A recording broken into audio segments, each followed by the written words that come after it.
Είμαι η Ελίζαμπεθ, 42 ετών, υπεύθυνη έργων στο Ντένβερ του Κολοράντο. Και εκείνα τα Χριστούγεννα, νόμιζα ότι ήμουν έτοιμη να ξανασυνδεθώ με την οικογένειά μου. Έκανα λάθος.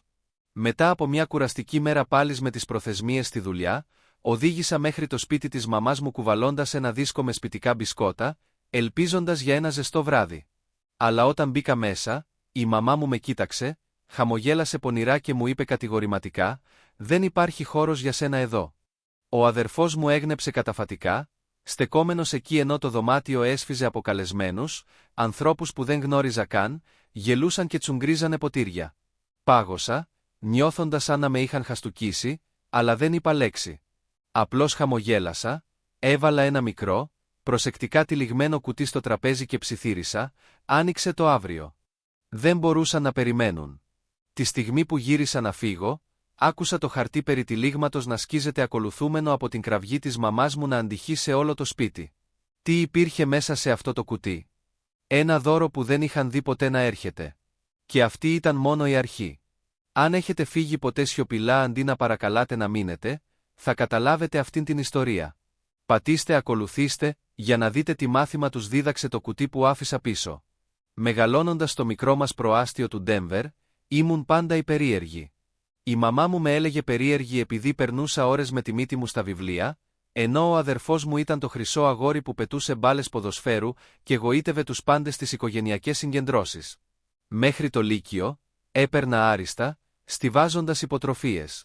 Αλλά για την οικογένειά μου, ήμουν πολύ σοβαρή. Η μαμά μου γύριζε τα μάτια της όταν μιλούσα για τα σχέδια για το πανεπιστήμιο, λέγοντας: «Γιατί δεν μπορείς να είσαι φυσιολογικός σαν τον αδερφό σου».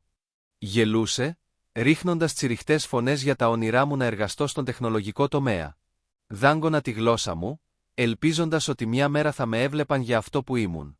Όταν βρήκα την πρώτη μου δουλειά ως project manager στα 25, σκέφτηκα ότι τα πράγματα μπορεί να άλλαζαν. Έπαιρνα έναν σταθερό μισθό, μια ζωή στο Ντένβερ, αλλά το χάσμα μόνο μεγάλωνε. Η μαμά μου άρχισε να τηλεφωνεί με αιτήματα, όχι μικρά. Αρχικά, ήταν $3.000 για να καλύψει τις πληρωμές του αυτοκινήτου της, αφού ξέχασε να κάνει τον προϋπολογισμό της. Έστειλα τα χρήματα μέσω τραπεζικού εμβάσματος, σκεπτόμενοι ότι αυτό θα μπορούσε να μου κερδίσει λίγη εκτίμηση. Δεν έγινε.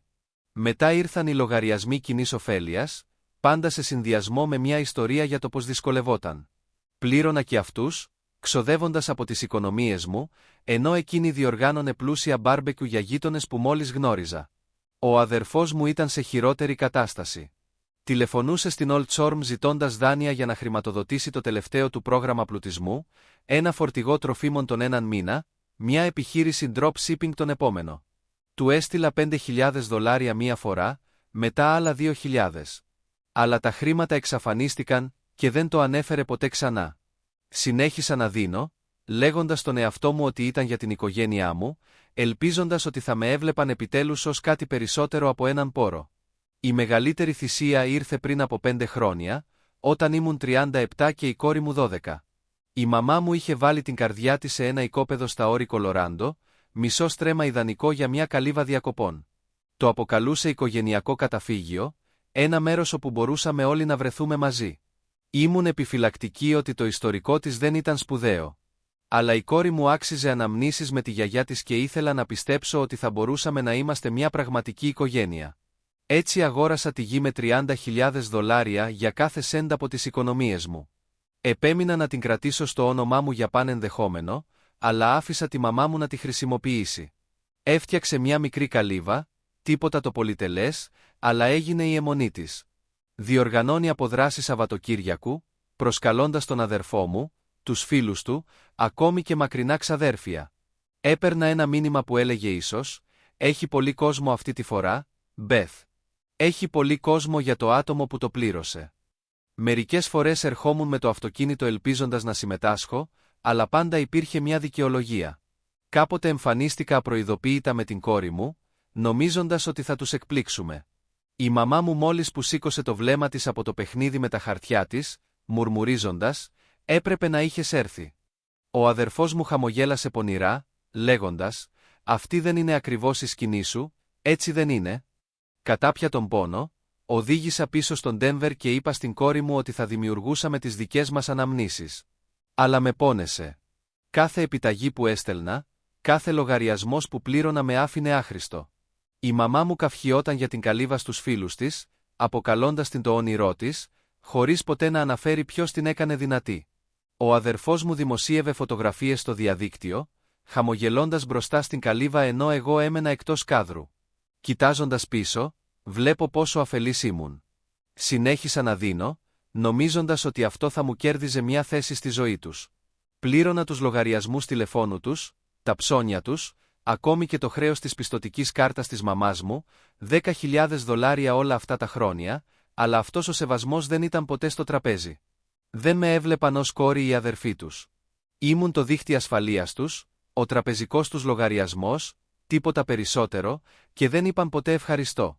Αλλά εκείνη την παραμονή των Χριστουγέννων, μπήκα στο σπίτι της μαμάς μου στον Ντένβερ με μια αχτίδα ελπίδας. Ήμουν ξύπνια από την αυγή, παλεύοντας με μια προθεσμία έργου στη δουλειά, τα εισερχόμενά μου γεμάτα επίγοντα email. Παρόλα αυτά, είχα βρει χρόνο να ψήσω ένα ταψί με μπισκότα με λόψωμο, τα αγαπημένα της κόρης μου, σκεπτόμενη, ίσως αυτή τη φορά να έχουμε μια πραγματική οικογενειακή βραδιά. Η κόρη μου ήταν μαζί μου, με το σακάκι της κρεμασμένο στον καναπέ καθώς μπαίναμε στο σαλόνι. Ο χώρος ήταν γεμάτος γέλια που αντιχούσαν στους τοίχους, τα φωτάκια αναβόσβηναν και ένα τραπέζι γεμάτο ψηλό φαγητό, πουρέ πατάτας και γαλοπούλας. Σάρωσα το δωμάτιο περιμένοντας τουλάχιστον ένα νεύμα για να χαμογελάσω. Ανταυτού, η μαμά μου τράβηξε την προσοχή μου, τα χείλη της τριμώχτηκαν σε εκείνο το γνώριμο πονηρό χαμόγελο. «Δεν υπάρχει χώρος για σένα εδώ, Μπεθ», είπε τη φωνή της αρκετά δυνατά για να διακόψει τη φλιαρία. «Έχουμε σημαντικούς ανθρώπους απόψε. Τους συναδέλφους του Ντάνιελ, πραγματικά σημαντικούς ανθρώπους». Πάγωσα το δίσκο με τα μπισκότα που είχα βαριά στα χέρια μου. Ο αδερφός μου ο Ντάνιελ ήταν ακουμπισμένος στον πάγκο, με μια μπύρα στο χέρι, το χαμόγελό του κοφτερό σαν λεπίδα. «Ναι, Μπεθ, είναι κάτι σαν θέμα VIP», πρόσθεσε, βγάζοντας τις λέξεις σαν να τις απολάμβανε. Οι ξένοι καλεσμένοι, κυρίως με εντυπωσιακά πουκάμισα και φανταχτερά ρολόγια, γύρισαν να με κοιτάξουν. Κάποιοι γέλασαν, άλλοι ψιθύρισαν, τα μάτια τους τρεμόπαιξαν ανάμεσα σε εμένα και τα άδεια πιάτα στο τραπέζι. Μια γυναίκα, με το ποτήρι με το κρασί της γερμένο, μουρμούρισε, «Ποιος φέρνει μπισκότα σε ένα τέτοιο δείπνο?» Τα γέλια που ακολούθησαν με χτύπησαν σαν γροθιά.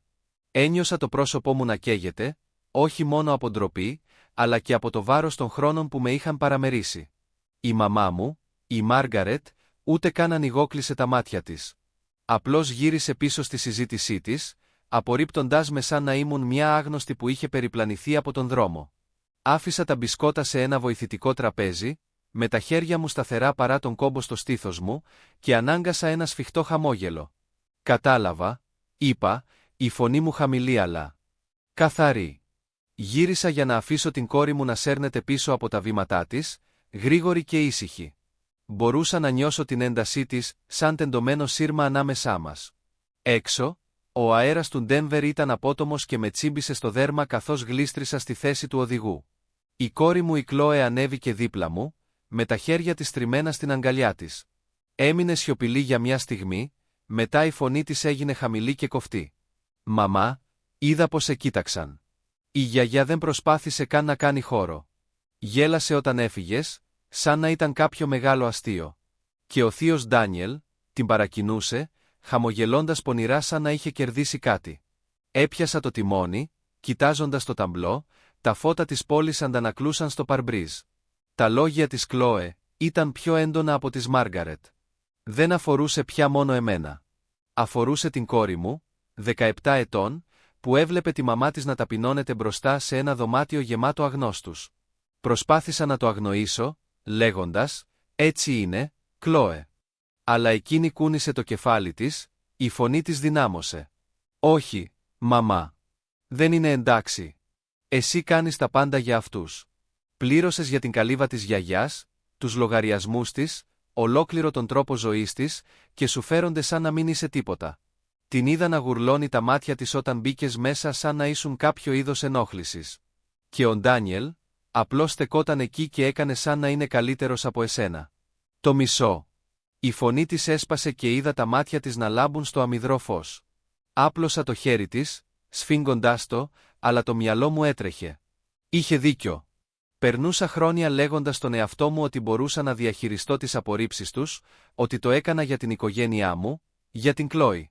Αλλά στεκόμουν εκεί, με το δίσκο στο χέρι, ακούγοντας τη φωνή της Μάργαρετ να διασχίζει το δωμάτιο, βλέποντας το αυτάρεσκο νεύμα του Ντάνιελ, μου ήρθε σαν τρένο.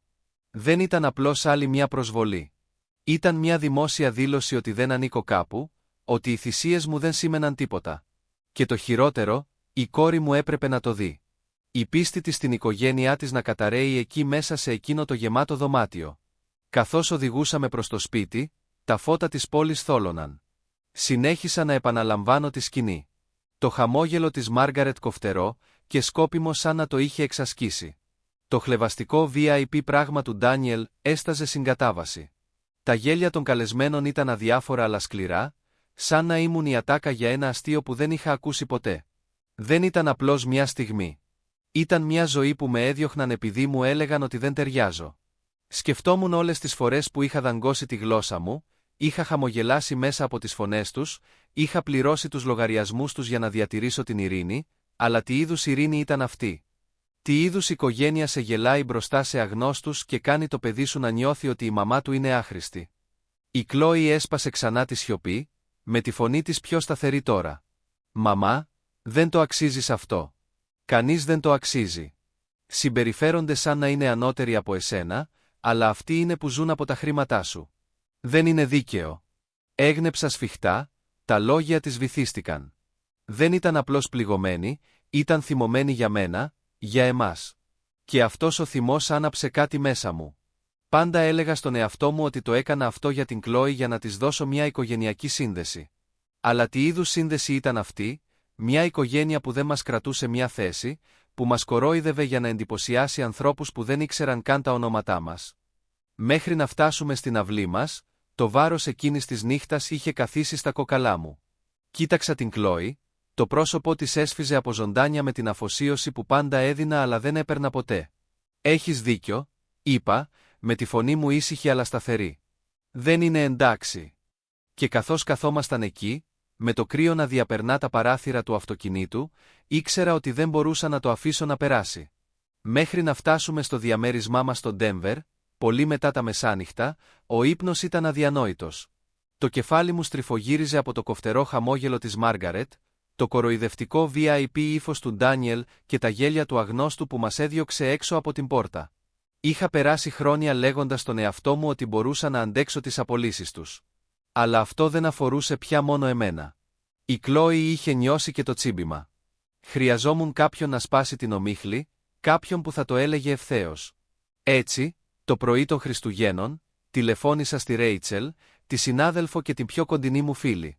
Συνάντησα τη Ρέιτσελ σε μια καφετέρια στο κέντρο της πόλης, οι βιτρίνες της έλαμπαν από τα χριστουγεννιάτικα φώτα, ο αέρας βούιζε από αγοραστές που άρπαζαν δώρα της τελευταίας στιγμής.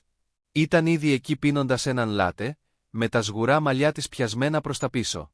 «Μπεθ, μοιάζει σαν να μην έχεις κοιμηθεί εδώ και μέρες», είπε, αφήνοντας κάτω το φλιτζάνι της καθώς γλιστρούσα στο θάλαμο. «Δεν μπήκα στον κόπο με αστεισμούς. Τα έχισα όλα δυνατά, Μάργαρετ. Δεν υπάρχει χώρος για σένα εδώ», διακόπτοντας το πάρτι. Το αυτάρεσκο χτύπημα του Ντάνιελ για το ότι ήταν θέμα VIP. Η φωνή της Κλόε έσπασε καθώς περιέγραφε ότι έβλεπε τη μαμά της να ταπεινώνεται. Το σαγόνι της Ρέιτσελ σφίχτηκε, τα δάχτυλά της χτυπούσαν στο τραπέζι. Όταν τελείωσα, έσκυψε μπροστά, η φωνή της χαμηλή αλλά άγρια. «Μπεθ, αυτό δεν είναι απλώς αγενές, είναι σκληρό.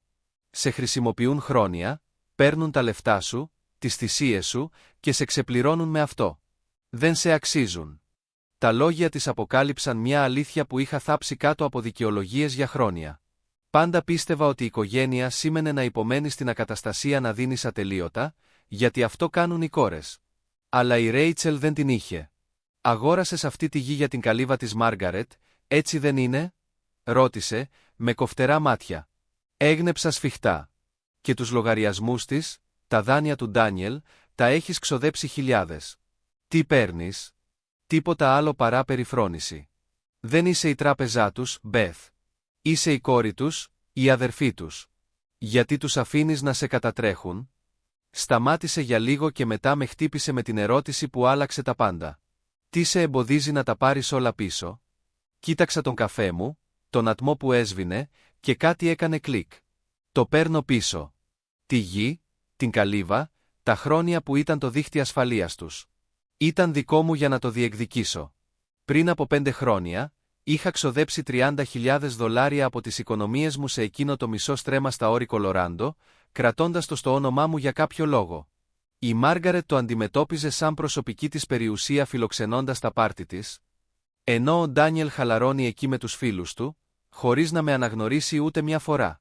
Οι λογαριασμοί που είχα πληρώσει, τα τηλεφωνικά ψώνια, το χρέος της πιστωτικής κάρτας της Μάργαρετ, έφταναν στο άθροισμα δεκάδων χιλιάδων. Τα δάνεια του Ντάνιελ για τις αποτυχημένες επιχειρήσεις του δεν αποπληρώθηκαν ποτέ, ήταν ένα ακόμα χτύπημα. Τα λόγια της Ρέιτσελ άναψαν φωτιά. Δεν άξιζαν τίποτα από αυτά. Ούτε η γη, ούτε τα λεφτά μου, ούτε εγώ. Πήγα σπίτι, η αποφασιστικότητά μου σκληραίνει με κάθε βήμα. Η Κλόη ήταν στο δωμάτιό της, φορώντας ακουστικά, κάνοντας πρόβα για μια σχολική θεατρική παράσταση. Δεν ήθελα να την παρασύρω σε αυτό. Όχι ακόμα. Την κοίταξα μέσα από την ανοιχτή πόρτα και με κοίταξε με περιέργεια. «Είσαι καλά, μαμά?» ρώτησε. Έγνεψα σταθερά. «Το φτιάχνω», είπα. Χαμογέλασε, με μια σπίθα υπερηφάνεια στα μάτια της, και επέστρεψε στο σενάριό της. Αυτό ήταν αρκετό για να με κρατήσει. Κάθισα στο τραπέζι της κουζίνας, βγάζοντας το συμβόλαιο της ορεινής γης. Οι αριθμοί έδειχναν $30,000 πληρωμένα πλήρως, μόνο το όνομά μου. Σκέφτηκα την καλύβα της Μάργαρετ, την υπερηφάνεια και τη χαρά της που χτίστηκαν με τα χρήματά μου, αλλά ποτέ δεν μοιράστηκαν μαζί μου. Σκέφτηκα τον Ντάνιελ να χαμογελάει πονηρά στα πάρτι της, χωρίς να με ευχαριστεί ποτέ. Τα χέρια μου ήταν σταθερά καθώς τηλεφωνούσα στη δικηγόρο μου, τη Σάρα, μια γυναίκα χωρίς περιστροφές με την οποία είχα συνεργαστεί σε μια διαμάχη για συμβόλαιο πριν από χρόνια. «Θέλω να πουλήσω τη γη». Της είπα με σταθερή φωνή, την καλύβα, τα πάντα. Η Σάρα δεν ρώτησε για λόγους. «Το όνομά σου είναι στο συμβόλαιο, οπότε είναι απλό», είπε. «Χρειάζομαι ένα έγγραφο μεταβίβασης για να διεκδικήσω τον έλεγχο. Μετά μπορούμε να το καταχωρήσουμε. Γνωρίζω έναν αγοραστή που ψάχνει για ακίνητο στο βουνό. Μέχρι το μεσημέρι, μου έστειλε με email ένα προσχέδιο επίσημης ειδοποίησης πρόθεσης μεταβίβασης και πώλησης της γης, κάθε λέξη σαφής και δεσμευτική. Διάβασα την καρδιά μου να χτυπάει δυνατά. Αυτή ήταν η γραμμή μου στην άμμο. Αλλά ήθελα κάτι περισσότερο από μια νομική κίνηση. Ήθελα η Μάργαρετ και ο Ντάνιελ να νιώσουν το βάρος όσων είχαν κάνει για να το αντιμετωπίσουν μπροστά στην οικογένειά τους. Έτσι, εκτύπωσα το έγγραφο, το δίπλωσα προσεκτικά και το έβαλα σε ένα μικρό κουτί δώρου τυλιγμένο σε γυαλιστερό κόκκινο χαρτί με μια χρυσή κορδέλα σε χριστουγεννιάτικο στυλ για να το τσούξει. Έγραψα ένα σημείωμα σύντομο και κοφτό για σένα, μαμά. Άνοιξε το αφού φύγω. Εκείνο το βράδυ, οδήγησα μόνη μου στο σπίτι της Μάργαρετ, με τους φυγμούς μου να χτυπούν δυνατά. Τα φώτα ήταν αναμένα, αλλά δεν ήταν η χαοτική βούη του πάρτι της παραμονής των Χριστουγέννων. Μέσα, ήταν μόνο η οικογένεια Μάργαρετ, ο Ντάνιελ και η θεία μου Πατρίσια, καθισμένες γύρω από το τραπέζι με πιάτα μεγαλοπούλα και πίτα που περίσσεψαν, πιθανώς ανταλλάσσοντας χριστουγεννιάτικα δώρα αργά ή λέγοντάς τους. Τα γέλια τους ξεχώρισαν από αυτά που δεν είχα ποτέ συμμετάσχει. Μπήκα στο κουτί δώρων που κρατούσα στο χέρι μου και το δωμάτιο ησύχασε. Η Μάργαρετ σήκωσε τα χείλη της, σφίγγοντας το στόμα της. «Αγαπημένη μου, τι κάνεις εδώ?» ρώτησε, ο τόνος της ήταν κοφτός σαν να ήμουν απρόσκλητος επισκέπτης. Ο Ντάνιελ έγειρε πίσω στην καρέκλα του, ένα χαμόγελο απλώθηκε.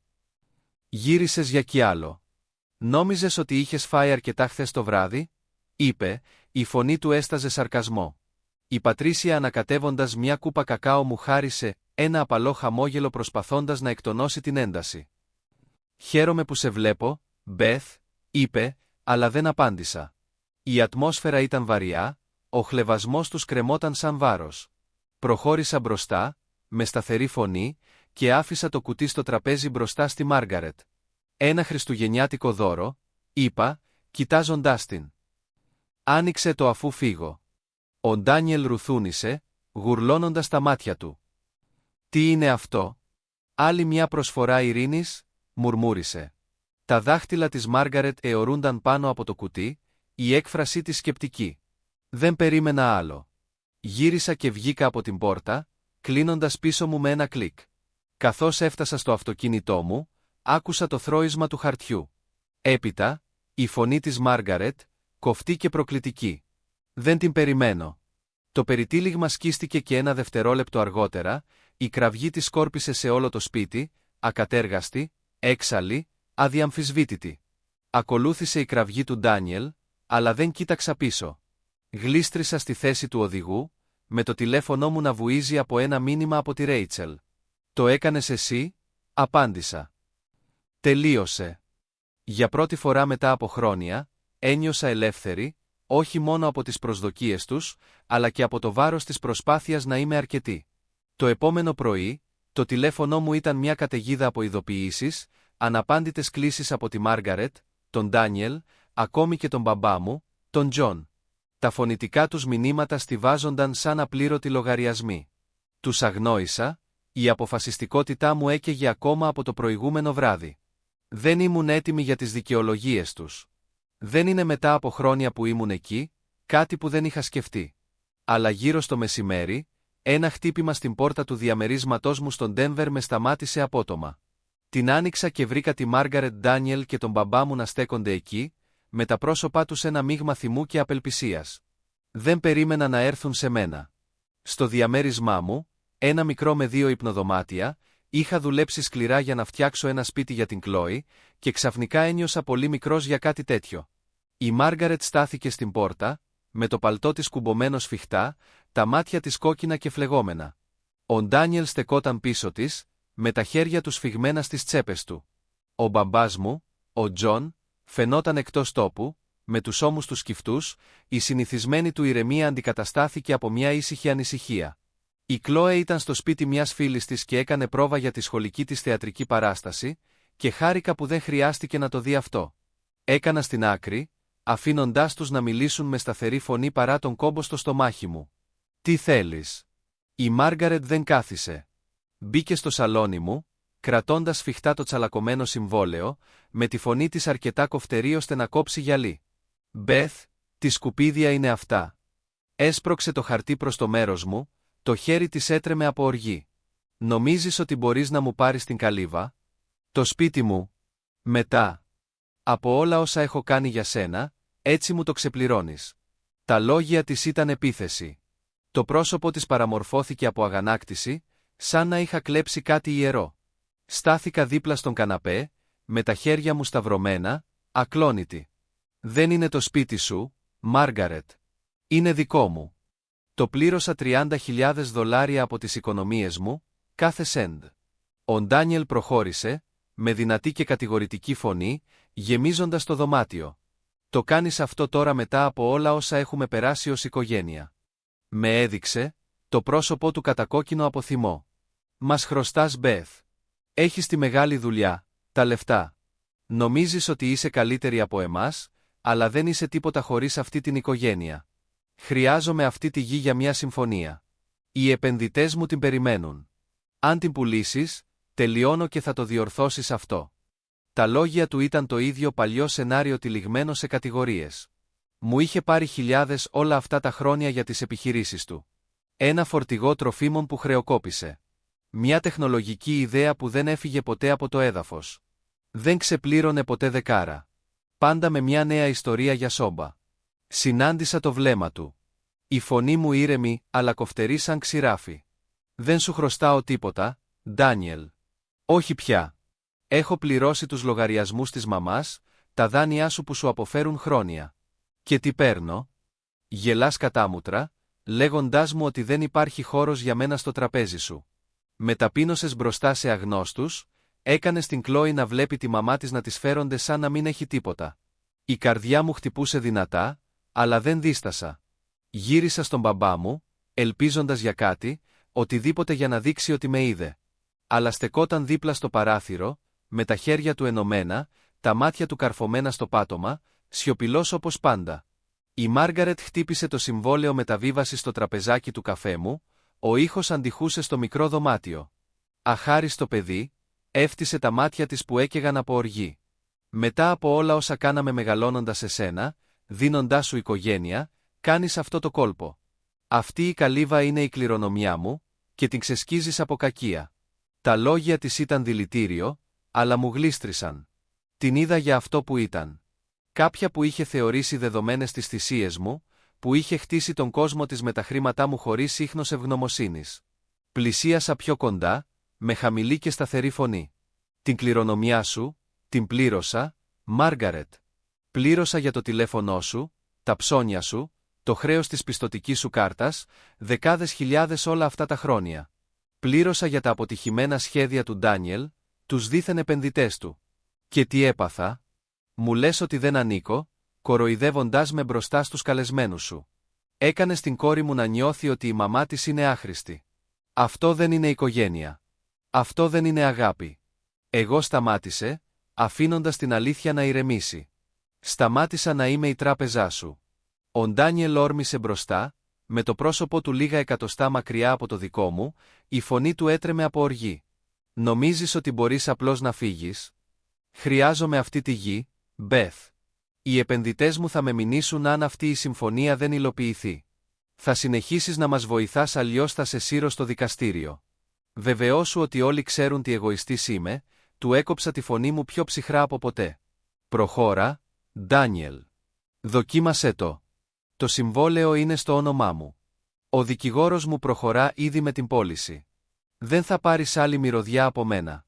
Γύρισα προς τη Μάργαρετ, το πρόσωπο της χλωμό, τα χείλη της να τρέμουν από καταπιεσμένη οργή. Και εσύ, μαμά, μπορείς να κρατήσεις την κληρονομιά σου, αλλά δεν θα χτιστεί πια στην πλάτη μου. Ο μπαμπάς μου τελικά μίλησε απαλά αλλά βαριά, κάθε λέξη σαν πέτρα. Μπεθ, είμαστε οικογένεια. Δεν είναι ο τρόπος που οι οικογένειες χειρίζονται τα πράγματα. Δεν μπορούμε να το βρούμε. Δεν χρειάζεται να πουλήσεις τη γη. Η έκκλησή του με χτύπησε πιο δυνατά από τον θυμό της Μάργαρετ ή τις απειλές του Ντάνιελ. Δεν θα το έκανε ποτέ, με κορόιδευε, ποτέ δεν μου ζήτησε χρήματα, αλλά επίσης ποτέ δεν με υπερασπίστηκε, ποτέ δεν τους εμπόδισε να μου φέρονται σαν ξένοι. Τον κοίταξα, με σφιγμένο στήθος, με ένα μείγμα αγάπης και πόνου. Μπαμπά, ήθελα οικογένεια. Προσπάθησα χρόνια, πλήρωνα, έδινα, ελπίζοντας ότι θα με έβλεπες, αλλά το μόνο που πήρα ήταν ένα δωμάτιο γεμάτο ανθρώπους που δεν με έβλεπαν. Δεν μπορώ να συνεχίσω να το κάνω αυτό. Ο Ντάνιελ σήκωσε τα χέρια του, χλευάζοντας. Είσαι τόσο δραματική, Μπεθ. Παίζεις το θύμα μια χαρά. Αλλά δεν θα τη γλιτώσεις. Θα σε πολεμήσω στο δικαστήριο, όμικρον με τόνο, τι χρειαστεί. Δεν μπορείς απλώς να μας κόψεις τη συζήτηση. Η απειλή του ήταν κούφια, και το ήξερε. Κράτησα το βλέμμα του ακλόνητο. Καλή τύχη με αυτό, Ντάνιελ. Τα χαρτιά τελείωσαν. Οι αγοραστές έκαναν ουρά. Δεν έχεις όρεξη. Τα μάτια της Μάργαρετ έπεσαν ανάμεσά μας, η συνηθισμένη της οξύτητα ξεθόριασε σε κάτι εύθραυστο, αλλά δεν μίλησε. Οι ώμοι του μπαμπά μου έπεσαν περισσότερο, η σιωπή του πιο δυνατή από οποιαδήποτε λέξη. Το δωμάτιο ήταν ακόμα το βάρος της βάσης μου που πίεζε όλα μας. Δεν περίμενα να απαντήσουν. Περπάτησα προς την πόρτα, κρατώντας την ανοιχτή, με σταθερή φωνή. Μπορείς να φύγεις τώρα.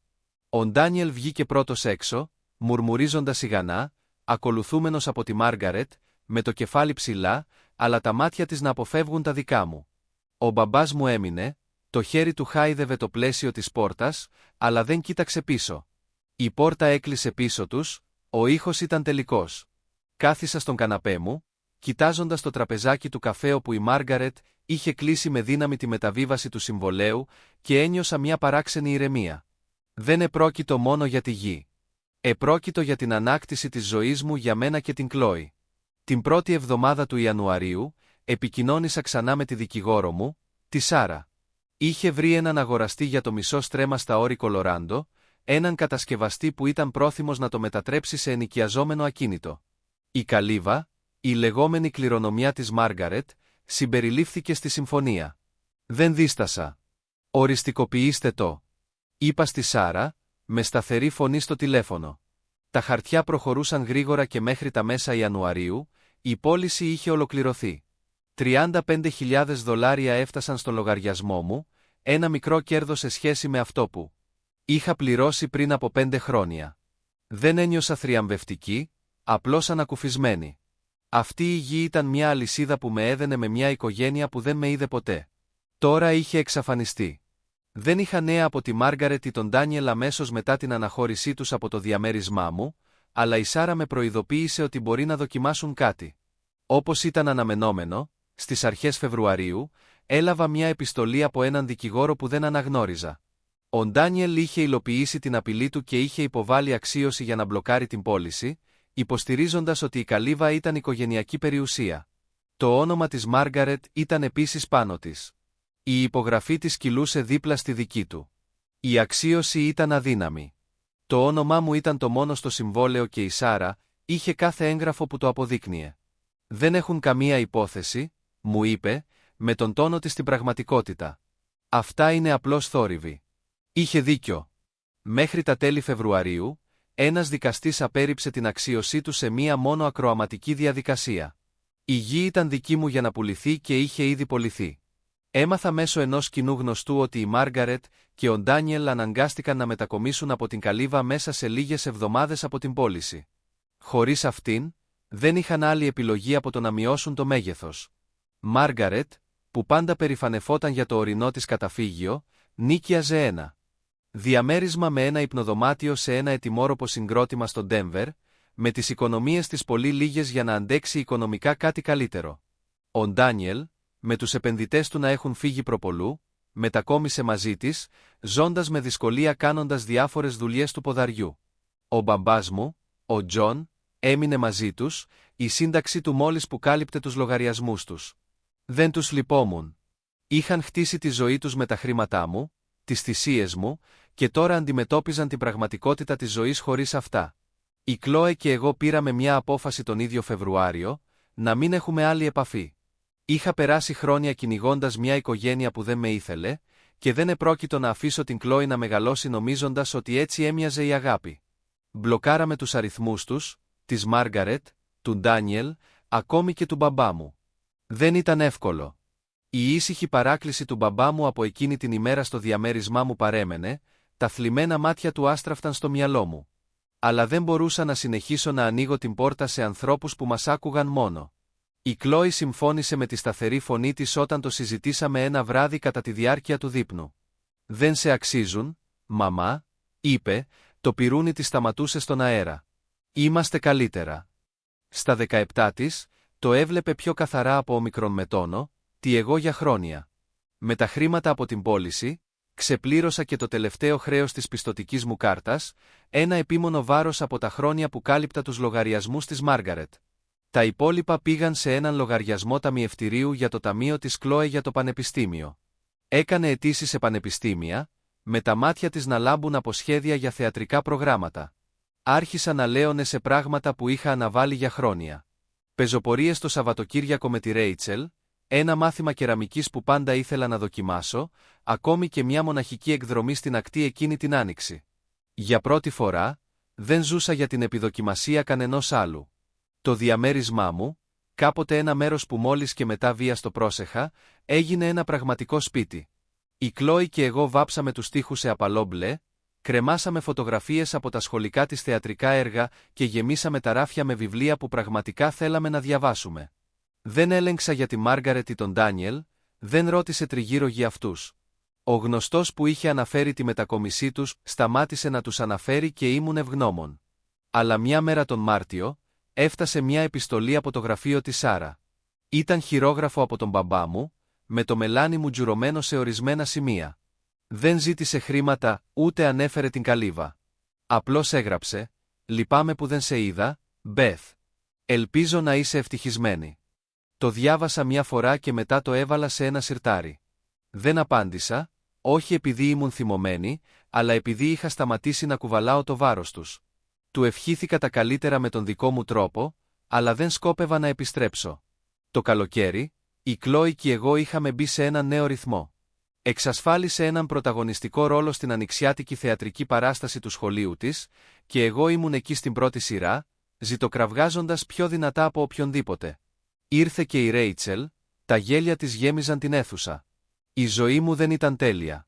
Υπήρχαν ακόμα αργά το βράδυ στη δουλειά, ακόμα λογαριασμοί να πληρώσω, αλλά ήταν δική μου.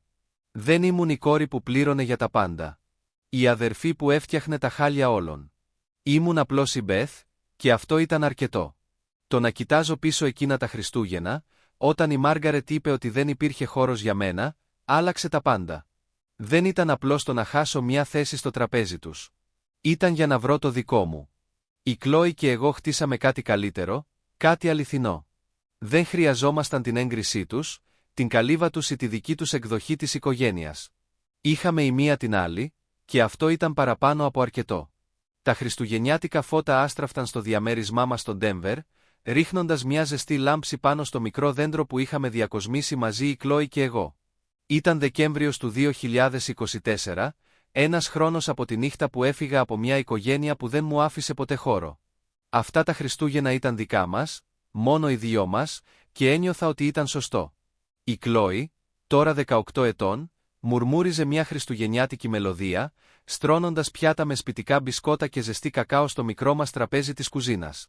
Ο αέρας μύριζε πεύκο και ζάχαρη, και για πρώτη φορά μετά από χρόνια, ένιωσα σαν στο σπίτι μου, όχι μόνο σε αυτόν τον χώρο, αλλά και στο δικό μου σώμα. Είχαμε περάσει την ημέρα τυλιγμένες σε κουβέρτες, βλέποντας παλιές χριστουγεννιάτικες ταινίες και γελώντας με τις προσπάθειες της Κλόι να ψήσει μελόψωμο. Είχε βάλει λουλούδι στη μύτη της, και δεν μπορούσα να σταματήσω να χαμογελάω καθώς μου διηγούνταν την τελευταία της πρόβα στο θέατρο. Τα χέρια της κουνούσαν δραματικά. Αυτή ήταν πλέον η οικογένειά μας. Μικρή αλλά αληθινή. Χωρίς γεμάτα πάρτι, χωρίς πικρές κουβέντες, μόνο εμείς. Της είχα αγοράσει ένα καινούριο βιβλίο σεναρίων για τις οντισιόν της στο κολέγιο, και μου είχε χαρίσει μια κούπα με ζωγραφισμένη την πιο καλή μαμά του κόσμου, με το πειρακτικό της χαμόγελο να φώτιζε το δωμάτιο. Δεν χρειαζόμασταν μεγάλη γιορτή. Είχαμε η μία την άλλη και αυτό ήταν παραπάνω από αρκετό. Κοιτάζοντας πίσω, συνειδητοποίησα πόσο πολλά είχαν αλλάξει. Συνήθιζα να πιστεύω ότι η οικογένεια σήμαινε να δίνω τα πάντα, τα χρήματά μου, τον χρόνο μου, την καρδιά μου, ακόμα και όταν με άφηνε άδειο.